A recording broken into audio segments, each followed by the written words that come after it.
Olá, o Justiça em Questão de hoje fala sobre justiça restaurativa no ambiente escolar. Você vai conhecer o Projeto Nós, criado para solucionar os conflitos que acontecem dentro das escolas da capital mineira. Acompanhe também uma discussão sobre os desafios da educação inclusiva. Pessoas que não se identificam com o sexo biológico com que nasceram podem pedir na Justiça a alteração do nome em registros civis. E mais, o JQ explica o que são os direitos humanos. Apresenta decisões judiciais de destaque no Estado e explica termos jurídicos para você entender melhor seus direitos e deveres. Fique com a gente, nossa edição começa agora.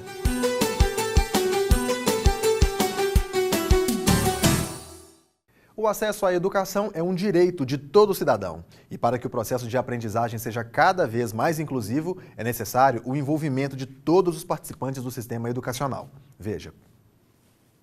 Aprender, esse verbo que nos acompanha do nascimento à velhice, é sinônimo de descobrir, compreender, estudar, saber. Para cada pessoa, essas ações se realizam de um modo muito particular.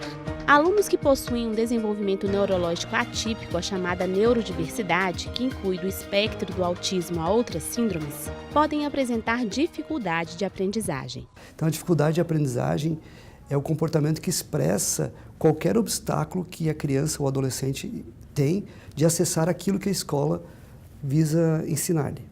Nessa jornada de aprendizagem, cada um a seu modo, a educação é um dos pontos mais importantes, um direito garantido pela Constituição Federal Brasileira. É direito de todos, pronto. Dever do Estado, da família, você já abrange todo o tipo de educação que você precisa. É de todos, como a gente diz no interior, de mamano a caducano. Porque a educação ela não fica só restrita àquela formação inicial. A educação é uma atividade permanente. Embora o direito à educação esteja previsto na Constituição, a Lei Brasileira de Inclusão, sancionada em 2016, assegurou a oferta do sistema educacional inclusivo em todos os níveis e modalidades de ensino. De acordo com esse especialista, o papel do psicólogo escolar é muito importante nesse contexto, para promover uma rede de cuidados com cada um dos responsáveis por fazer valer o direito pleno à educação. Não adianta a gente pegar essa criança e levar para um consultório privado ou público de um psicólogo ou de um médico e esse profissional, por exemplo, não conversar com a professora, com o pai e a mãe dessa criança. É preciso, então, conversar com as pessoas que convivem e educam essa criança e tentar ver, e aí o papel do psicólogo escolar educacional é de ver esse desenvolvimento dela na escola e na família, na comunidade em geral. Porque daí ele consegue ver as condições também que são oferecidas para essa criança se desenvolver. A dificuldade de aprendizagem pode muitas vezes ser confundida com preguiça ou falta de interesse, pelo fato de a pessoa que tem esse diagnóstico não conseguir fazer pequenas tarefas do dia a dia.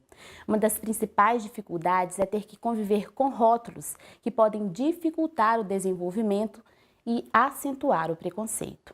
Victor Mendonça enfrentou e ainda enfrenta os desafios do aprender, com a missão pessoal de evoluir apesar das diferenças. Aos 11 anos, ele foi diagnosticado com uma condição neurológica do espectro autista e, desde então, a trajetória educacional tem sido construída em parcerias. No começo me deu até uma depressão, sabe? Porque eu pensava assim, eu tenho que ser igual, eu tenho que ser normal, né? Esse estereótipo que a gente tem do que é ser normal. Mas aí eu percebi que tudo bem, né, você ser diferente, que eu só tinha um processo diferente para alcançar o mesmo objetivo que as outras pessoas alcançavam. E com isso eu pude conquistar uma boa educação inclusiva na minha escola, assim, conversar e dialogar, porque eu passei a olhar para mim, para as minhas especificidades, para as minhas características. Porque o meu cérebro é um cérebro neurodivergente, ele funciona de uma maneira diferente. Eu tenho que aprender a conhecer as regras desse jogo para comunicar aos educadores e estabelecer essa parceria. A evolução tem acontecido. Ele está terminando a faculdade de jornalismo, gosta de se comunicar e experimentar o novo. Já apresentou o programa de rádio, escreveu 2 livros e está a caminho do 3º. Ele e a mãe, também jornalista e autista, apresentam o programa Mundo Asperger pelo YouTube. Eles discutem e recebem convidados para falar sobre direitos e condições socioambientais das pessoas com essa condição.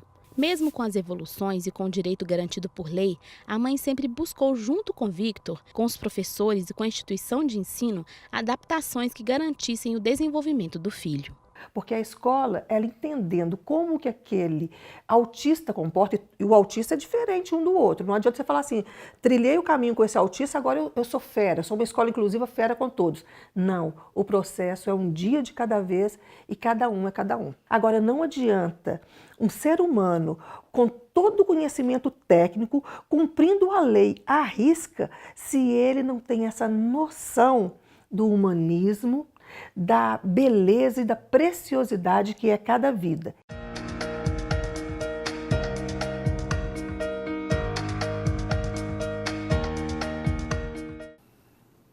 Aqui no Justiça em Questão, a gente descomplica termos jurídicos. Confira mais uma edição do quadro ABC do Judiciário. Não sei. Ele defende alguma causa, alguma coisa, mas não sei. Defensor de quem mesmo? Altivo? Sei, é um advogado que o Estado designa para te atender, para te defender. E defende alguma coisa sobre didático? Também não? Não, nunca ouvi falar. E o que é isso? Você pode me explicar? Advogado dativo é o advogado nomeado pelo juiz para promover a defesa do acusado ausente, foragido ou sem meios para constituir e pagar advogado próprio. O advogado dativo não pertence à Defensoria Pública, mas exerce o papel de defensor público, ajudando por indicação da Justiça o cidadão comum. Se o acusado não for pobre, será obrigado a pagar os honorários do defensor dativo arbitrados pelo juiz. No próximo bloco, a gente fala sobre os 70 anos da Declaração Universal dos Direitos Humanos. O JQ também fala sobre o procedimento para que transexuais e transgêneros solicitem a mudança de nome no Registro Civil. Fique com a gente, voltamos em instantes.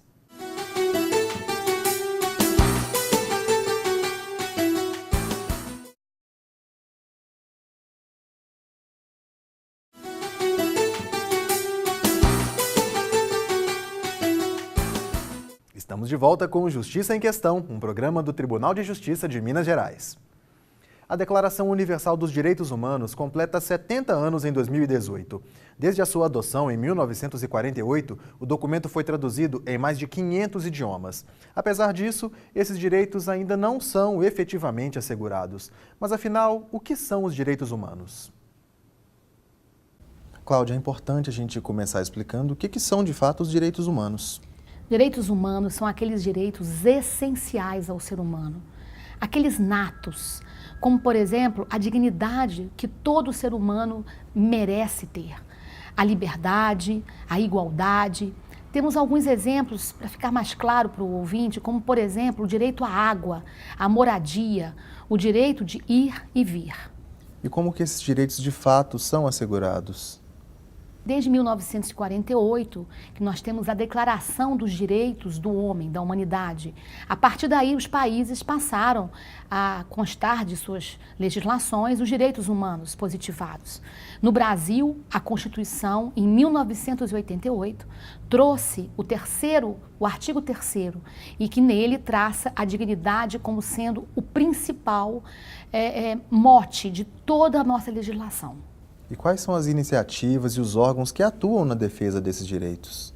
O Ministério Público tem como dever de zelar pela democracia, pelo Estado democrático de direito, e como nosso objetivo no Brasil é a dignidade, o Ministério Público tem o dever de zelar pelos direitos humanos em todas as suas atuações, seja no meio ambiente, seja no direito criminal, no direito de família, aonde o Ministério Público estiver. Nós temos também a Defensoria Pública, que é muito importante para o acesso dos hipossuficientes, daqueles mais pobres, à justiça, também lutando pelos seus direitos que são violados. A própria sociedade pode lutar por esses direitos também de alguma forma? Os movimentos sociais são muito importantes na luta dos direitos. Então nós temos movimentos sociais que lutam pela moradia, que lutam pela água, que lutam pela dignidade do cumprimento do cárcere. Em vários momentos da nossa sociedade nós podemos vivenciar os direitos humanos. Ok, foi esclarecedor. Obrigado pela sua ajuda. Cada vez mais pessoas transexuais e transgênero têm buscado a alteração do nome e gênero no Registro Civil. O processo tem como objetivo adequar os documentos à identidade social desses cidadãos. Entenda mais sobre o assunto na reportagem de Camila Cambraia. Eu nunca me senti pertencido a nenhum lugar, assim. Eu não entendia ainda o que era, mas sabia que tinha alguma coisa de errado, alguma coisa que eu não estava sabendo distinguir ali, mas que não era aquilo que eu era, mas não sabia muito bem. A angústia só terminou há mais ou menos 2 anos, quando Gael decidiu se assumir homem trans. Ele contou para a família e para os amigos, mas precisava ir além.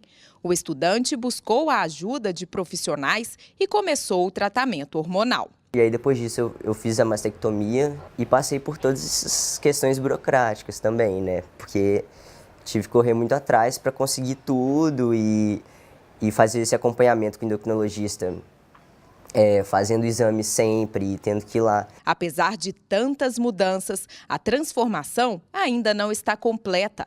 Agora, Gael luta pela retificação do nome e do gênero nos documentos. E enquanto a decisão da justiça não vem, ele sofre constrangimentos quase todos os dias. E o Gael existe no meu contexto da minha vida, no meu contexto familiar e social, mas ele não existe ainda como cidadão. O Gael não tem direitos, ele não, né? E aí a pessoa que eu sou como cidadão não me representa. Isso é uma coisa completamente, assim, estranha, né? Ter um nome nos documentos diferente do nome social dificulta o acesso a direitos básicos como saúde, educação e trabalho. Mas muita gente não sabe como fazer esse tipo de alteração.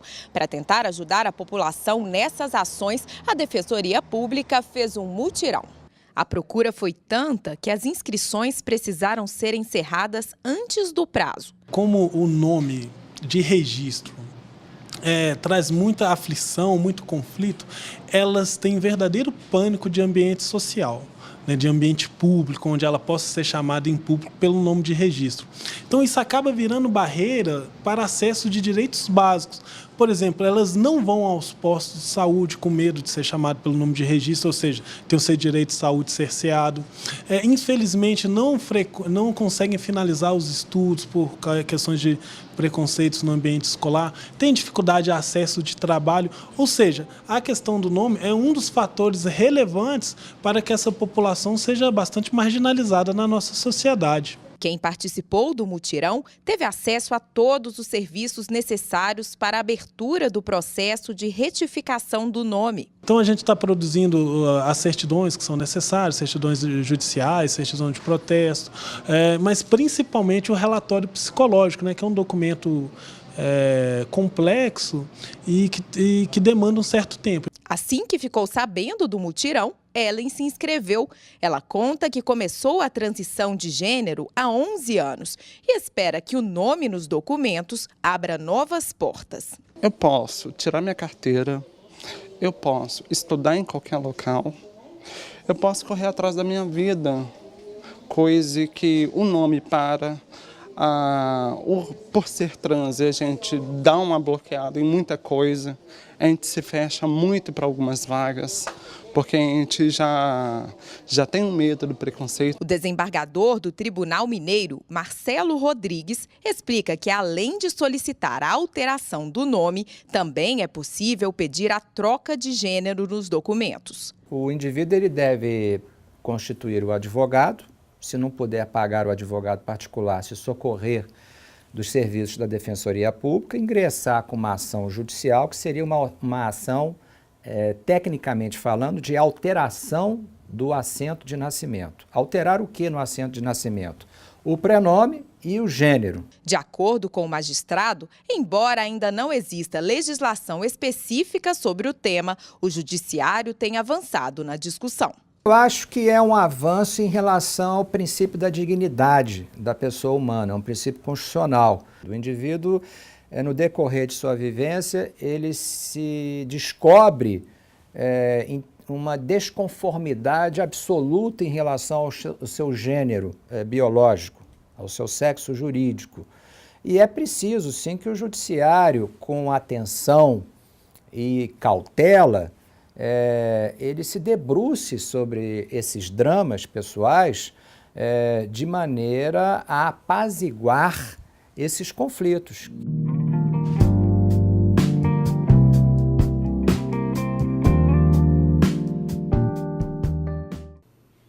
No próximo bloco, a gente fala sobre o Projeto Nós, que busca romper com o círculo de violência em escolas por meio da justiça restaurativa. Voltamos já.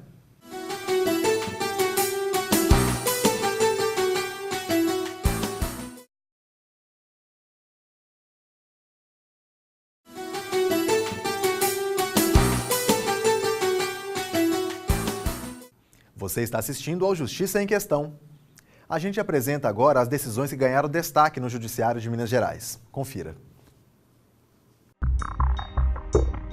Em Contagem, as empresas Samsung Eletrônica e Advance Express Assistência Técnica foram condenadas a pagar R$ 25 mil de indenização por danos morais a uma consumidora que teve fotos íntimas do celular roubadas. Segundo a consumidora, o aparelho estragou ainda na garantia e foi levado para o conserto. Um mês depois da devolução, ela passou a receber mensagens indesejáveis em seu celular e em seu perfil no Facebook, acerca de fotografias íntimas. Uma boate de Belo Horizonte cancelou a festa de aniversário de uma jovem 2 dias antes da data. Por isso, a 18ª Vara Civil da capital condenou ao pagamento de R$ 20 mil por danos morais. Segundo a aniversariante, ela marcou a festa com antecedência e convidou vários amigos, o que lhe causou grande constrangimento. Uma família de Sabará enfrentou transtornos durante o sepultamento de um parente e deverá ser indenizada em R$ 10 mil por danos morais. A funerária e o cemitério foram responsabilizados pelo incidente, porque a urna em que o corpo foi velado não coube na sepultura. Segundo a decisão, as empresas foram negligentes ao deixarem de se comunicar sobre a incompatibilidade entre os tamanhos da urna e do jazigo, uma vez que os serviços não foram contratados separadamente. A resolução de conflitos em escolas de Belo Horizonte ganha mais um reforço: os núcleos de orientação e solução de conflitos escolares. Estudantes que praticam algum ato infracional ou penal, suas vítimas e representantes da comunidade são convidados a contar suas percepções sobre o conflito em um ambiente seguro, com iguais oportunidades de fala e escuta. Além de acabar com os círculos de violência, o Projeto Nós busca formar cidadãos por meio do diálogo. Veja. Recuperar o prestígio de uma escola mal falada pode ser tão difícil quanto desatar um nó. É complicado até saber por onde começar. Fernanda é coordenadora geral desta escola na região oeste de Belo Horizonte. Por um bom tempo, teve que ouvir as críticas calada. Eu moro próximo à escola já há bastante tempo, né? E o que escuta-se dessa escola, né, ou escutava-se, era que era uma escola muito violenta, né, onde a aprendizagem não acontecia, onde os meninos não assistiam a aulas, né, havia muitas brigas, muitos conflitos, mesmo porque é uma escola que atende a diversas comunidades, os meninos vêm de outros territórios para a escola, então não havia uma sensação de pertencimento a esse ambiente. A situação mudou quando a direção passou a buscar alternativas de lidar com os conflitos escolares. E a solução veio através do Projeto Nós, uma parceria do Tribunal de Justiça de Minas Gerais com outras entidades do Estado. Nós, né, que nós costumamos chamar, é uma parceria ampla de Tribunal de Justiça, Ministério Público, as secretarias de Estado e Municipal de Belo Horizonte e ainda a própria Universidade Federal de Minas Gerais por intermédio da sua Faculdade de Direito. Representa um grande acordo no sentido de que nós consigamos a pacificação no tocante àqueles ilícitos que eventualmente são praticados no âmbito escolar. Para solucionar possíveis conflitos no ambiente escolar, foram capacitadas 5 pessoas de cada escola. No total, até o final de 2018, 1.200 profissionais serão formados. E, além disso, a Escola Judicial Desembargadora Désio Fernandes, do Tribunal de Justiça de Minas Gerais, e a Escola de Estudos e Formação Funcional do Ministério Público vão preparar outras 280 pessoas para atuarem em todo o Estado. O diferencial é justamente se afastar de um modelo que seria um modelo, primeiro, sancionador, único e exclusivamente, punitivo, e, por outro lado, um que seria propriamente judicializado, como você se referiu. O punitivo e o sancionador já de há muito perdeu o seu espaço. Há necessidade cada vez mais de que a sociedade consiga trabalhar dialogando. O projeto está inserido nos métodos de justiça restaurativa. A técnica de propor o diálogo entre vítima e agressor com a participação de um mediador vem sendo utilizada em países como Estados Unidos, Canadá e Inglaterra. Aqui, recebeu o nome de Círculo de Construção de Paz. O que a justiça restaurativa propõe de novo é que as perguntas não sejam qual foi o artigo de lei que foi violado, e sim quem foi ferido, né? Quem teve danos e quais são as necessidades que essa pessoa que tem esses danos apresenta, do que ela precisa. Essa pessoa, por exemplo, que foi xingada pelo aluno, muitas vezes ela sequer é ouvida. Antes do NOS, o jovem que cometesse algum ato na escola era levado pela autoridade policial para o Centro Integrado de Atendimento ao Adolescente. Então, um juiz, que é um terceiro nessa relação escolar e nessa relação de convivência escolar, ele acaba tendo que ditar a solução de um conflito de uma comunidade a qual ele não pertence, nem ele, nem promotor, nem defensor. E o que nós estávamos vendo, a experiência estava mostrando, é que isso não era satisfatório. Agora, os voluntários capacitados podem solucionar a questão sem depender da intervenção de um terceiro. De acordo com a diretora da escola, a mudança na abordagem já começou a surtir efeito. O primeiro sinal de que mudou foram os murais da escola. Antes não parava nada nos murais. A gente fazia e mesmo uma semana já estavam todos destruídos. Hoje, se a gente quer mudar o mural, a gente que tem que retirar. Tem menos dano ao patrimônio público, né? Hoje a gente não tem pichação na escola, né? Acontece muito pouco, mas assim, não temos paredes pinchadas, carteiras, né? Como acontecia antes. E até os pais perceberam as mudanças. Nós percebemos que as famílias já compreendem que a escola não está aqui para punir e para excluir, mas para transformar.